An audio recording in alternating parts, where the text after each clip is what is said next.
Hello!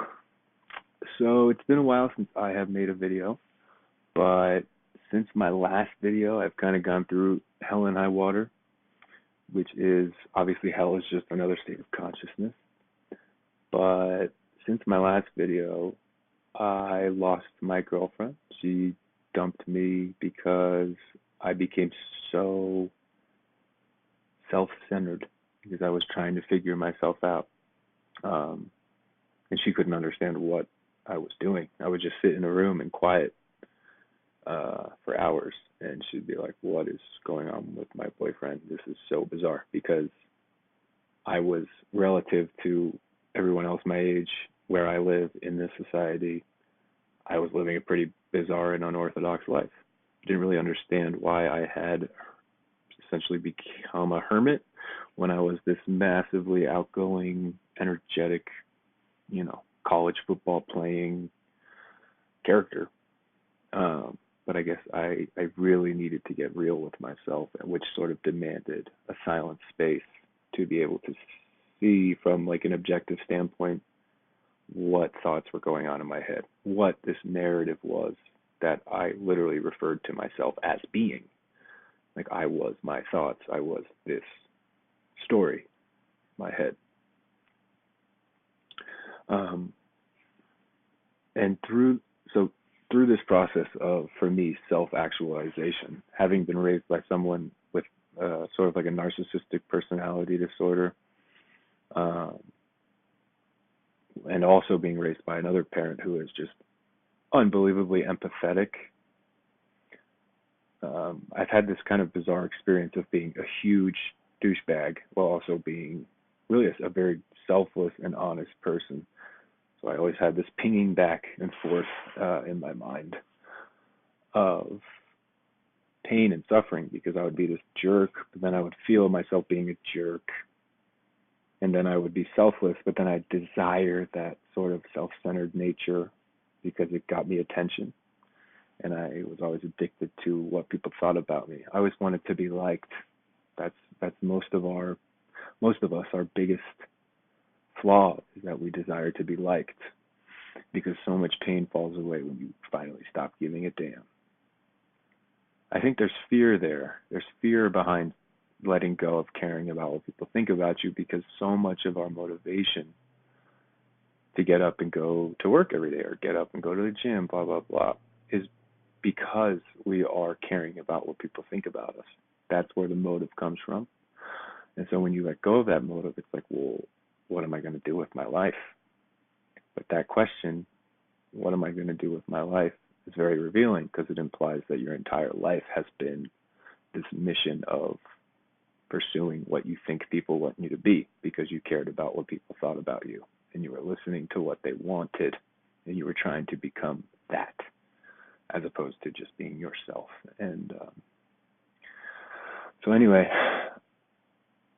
I think my life is going in a direction where I want to help people because I've spent so much time immersed in myself, trying to figure myself out. And I've learned so much about, I think, human nature and the mind and suffering.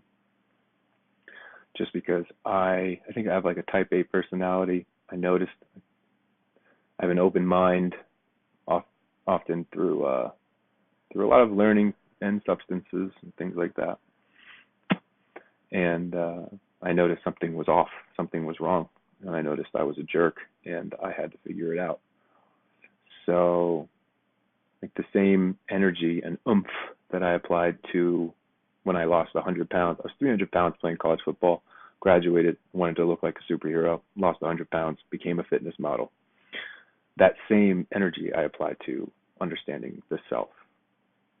And it's kind of gifted me, although I experienced a ton of pain, lost the woman of my dreams, which is just a saying. There's always another woman, but she was great. She is great. She's amazing.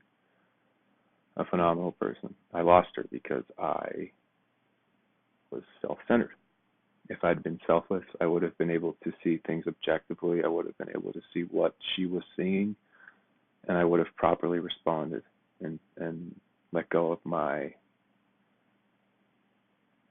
obsession with figuring myself out. I definitely got addicted to the game of understanding yourself. I was getting a lot of spiritual highs and lows, but the highs were addicting.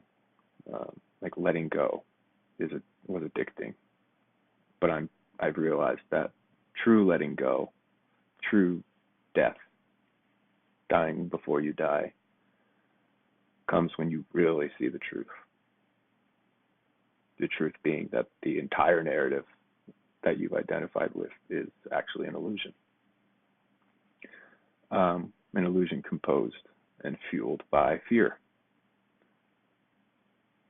And when you find yourself and you feel that natural confidence within, which is just pure being, it's like you can see how scared you've actually been your whole life despite your unwillingness to admit it. And so I just got off the phone with my own mom, who was a special person, outrageously empathetic. She really listens. We were just talking about how it just seems like we're living in this world of zombies. Like we don't want to admit it collectively, but we are. We're this, we are this. What am I looking at? What do other people have that I don't? What do I need? We're looking outwards as opposed to looking inward. We're addicted to looking outward instead of taking responsibility and looking inward. We're addicted to screens, and we're addicted to the fantasy narrative that we have superimposed over actual reality. And I want to help people. Maybe that's ego still. Still have some ego there that I haven't really processed. But anyway, I see so much anxiety these days and so much confusion and I guess depression. People are identifying as these terms, these negative terms, and then they carry them with them. Like I identified as depressed for years. And when your mind is thinking, I am depressed, I am depression, of course you're going to fall into a terrible spiral. Because the thoughts that are going to grow out of that base of I am depressed, the thoughts that are going to come from that are not going to be anything that's going to really help you. And you need to find that internal grace, that space to be like, maybe none of these thoughts are true. Maybe it's all coming from a stupid belief that I picked up from a bizarre world that tells me what to believe. But anyway, it's already 8 minutes into this video. It's unbelievable how frequently I ramble and just go and go. I just love talking about this stuff. So I'm sorry if this bores anyone. I don't expect many people to listen. But let's talk about anxiety just briefly. Do you ever experience anxiety? Do you ever feel that feeling deep within, almost like in your bones, where you're just sitting there in silence, and you feel this desire to go out and do? I have to go do something. I have to get away from this feeling. It's like your mind, it's like your body, your consciousness is glitching. You're like, it doesn't feel natural. There's no peace behind that. And that's most people, at least in the West. I can't keep saying most people. I've never been outside the United States, really. But the people that I know and have seen in this country, this world that I've grown up in, post 9/11, everyone just seems so traumatic and like self-centered because everyone's afraid. You're only anxious when you're thinking about yourself. That's a hard truth to swallow. People get upset when I say this, often clinical doctors, psychiatrists, or whatever, because they're so hooked on the belief in medication. And obviously, there are no absolutes in the universe other than the fact that we are. So, there are probably people born with lacking chemicals in their brain, maybe. Who knows how that works? And maybe they do need help. But I do think most cases come from people's unwillingness to be honest about their minds and their perspective and their belief system and how that causes them to see things a certain way and how it often and all very obviously perpetuates negative feelings like anxiety. Anxiety comes from the belief of lack. I'm either going to lack in the future or I lack in the past, and I need to make up for it. Well, you only think about how you lack when you are obviously thinking about yourself. But when you analyze yourself and reach that grace, willingness to be honest about the truth, well, the truth is that this whole thing you call yourself is an amalgamation or a combination of thoughts you've identified with and created this character, which not only creates it creates this idea called me, which isn't actually real, or it isn't really who you are, and it prevents you from being who you really are because you're always acting out this idea of who you want to be or who you think you are. And it also creates this emotional field. Many teachers like Eckhart Tolle, they call it the pain body. So you wake up and you feel that anxiety that I'm referring to in your bones. Like I said, it's a memory basically for your body. Your body has become so used to the feelings, the negative feelings, that they're basically always there. It's this sort of empty feeling, this void in you that doesn't want to leave. And it doesn't leave until you get real about it. And you can suppress it with pills. You can play hide and seek with it. But when you play hide and seek with mental illness, it's essentially at the end of the day like giving it steroids because it's just going to come back with a bigger knife every time. And if you're someone who wants to live your lifetime in that comfort of just popping pills to escape your shadow, then so be it. I think that's actually going to be a lot of people until some dramatic things happen in our world. Because at least in my experience, I had to create a reality where there was so much pain that I was feeling every day because I was thinking about it. Like I fell into conspiracies, and all I saw was this conspiratorial world where no one knew the truth and everyone was caught in ignorance, blissful ignorance, and no one wanted to take responsibility. And that's all I would see, and I just hated everything and everyone and myself. And I was just thinking that I was being righteous by looking for the truth, but I didn't realize the negative energy that I was putting out. So I realized, before I really find out the truth about like conspiracies and government and healthcare and pharmaceutical and 9/11, and because none of this stuff really makes sense to me. When you see into your true nature, it's like, what is war? We only manifest war in the external world because we have a war in our minds. And when there's no longer that war, because you've seen the truth of your true nature, it's like, wow, war is psychopathic. Popping pills like we do is psychopathic. How we label mental illness is psychopathic. All these things keep us in a loop of negative energy. And that negative energy really, when it's coming from the self, it's only coming from the self because the self doesn't really know what it is. You don't know what you are. Maybe I'm talking like a crazy person, but anyway, back to anxiety. You feel it in your bones because it has become a pain body. It's a memory in your body at this point, very likely. I'm obviously not saying everybody, but if you're listening to this video and you're saying, wow, this dude's hitting it on the head, I understand what he's saying. It's because you have that pain body in you now. You feel it. You can't help but see it. You feel it. It's there. It's you. For all you know.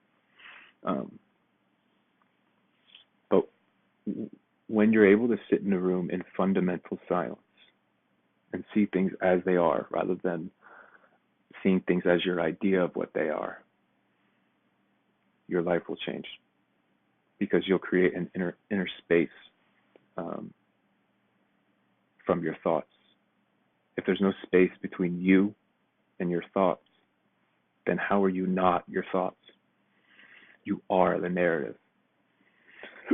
But when you take a step back and fall into silence and okayness, just being okay, like really okay, seeing that there's actually nothing to worry about except your own thoughts. Like even if your mother is dying, the pain you feel is because of the negative thoughts you have about it, right? The psychological pain, at least. There will be a heartache that is real, that you'll feel no matter what, because you're losing someone you love, truly. When you love someone, it's genuinely, it's because when you think of them or when you see them, you forget yourself. And so that heartbreak will be there, but the psychological pain doesn't have to be there. And it's actual kind of insanity to cause that to yourself. Um, yeah, I'm going to start putting out more and more videos. It looks like this video is lagging a little bit, but if this somehow picks up steam and I'm saying things people like, then I'll keep doing this. But I do think I should write a book because I think people my age, I'm 27, I think people are going to start crumbling um, mentally because it's like we were the generation that was born into 9/11. 9/11 created trauma, and we were given social media. So there's the trauma. When you have trauma in you, you're more inclined to develop addictions and addictive personalities because when there's trauma, you want to escape it if you're unwilling to get responsible about it and honest about it. Gave us social media, gave us big pharma, pumped us with pills, and pumped us with ego and things we wanted. And looking at all these things on social media, things we need, things that other people have, how beautiful other people's lives are. It's all fake. Everyone suffers. Life is suffering. It's always going to be there. But psychological suffering does not have to be. And we do not have to lose ourselves to madness. We can take responsibility. We can become honest and genuine and be who we really are. To get there, all you have to do is let go of the narrative that you think is you, which can be a challenge. As my favorite teacher, Adyashanti, says, it's not easy, but it's simple. It's not this, it's this. But I think for several years, we're going to see a society that does this before it says, oh, I'm done slamming my head against the wall. What's going on here? The Great Awakening. We shall see. All right, guys. I'll make more. Have a great day.